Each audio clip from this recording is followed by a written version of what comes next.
In a case concerning the farmers' protest at the Shampu border between Punjab and Haryana, the Supreme Court directed Punjab authorities to prioritize the health of farmer leader Jagjit Singh Dhaliwal, who had been on a 20-day hunger strike.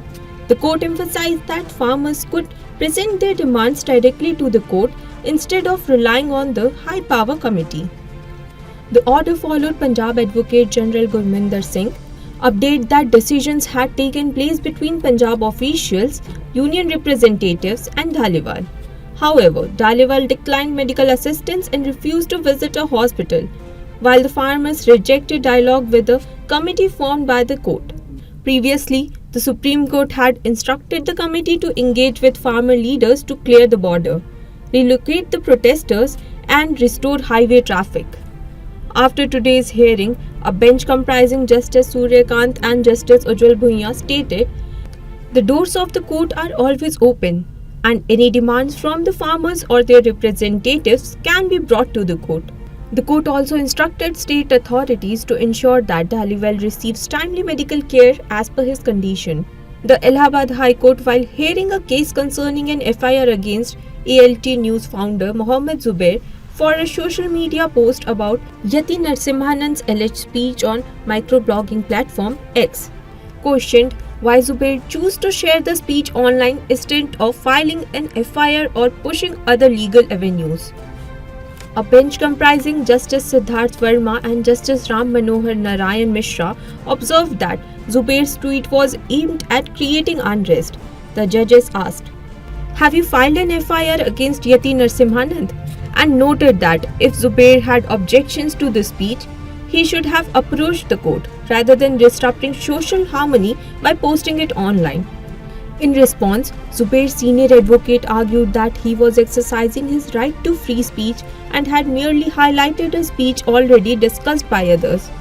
The case stems from an FIR filed by the head of the Yati Narsimhanand Saraswati Trust, accusing Zubair of inciting violence. Delhi's Karkarduma court on Wednesday granted former JNU student Umar Khalid 7 days of interim bail in connection with the 2020 Northeast Delhi riots conspiracy case.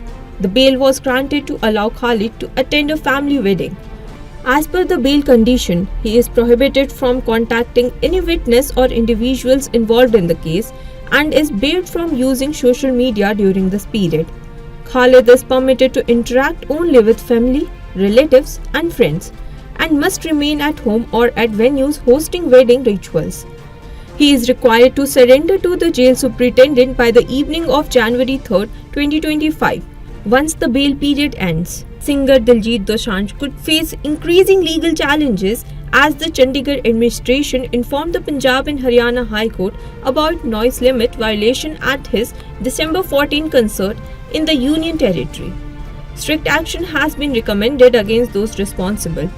Notably, the High Court had granted permission for the concert on December 13th with the condition that noise level should not exceed 75 decibels and ambient air quality standards must be maintained. In an affidavit, Chandigarh administration reported that noise monitoring revealed a breach of sound pollution rules during the event, prompting the recommendation for action. The High Court has postponed the case hearing to January. The case arose following a public interest litigation opposing permission for Diljit Dosanjh's concerts.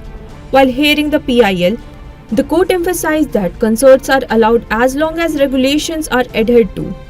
The court also requested reports on traffic management and noise pollution for the December 18th hearing. The Allahabad High Court has postponed the hearing of two petitions seeking a directive for the ASI to continue its survey of the disputed Gyanvapi complex. The Supreme Court had previously issued an interim order on December 12th, barring courts from passing an effective orders, including those related to the survey.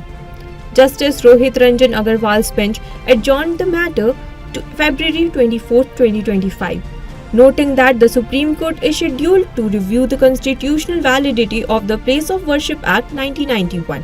A week later, the Supreme Court had also directed that no survey should be conducted until its next hearing.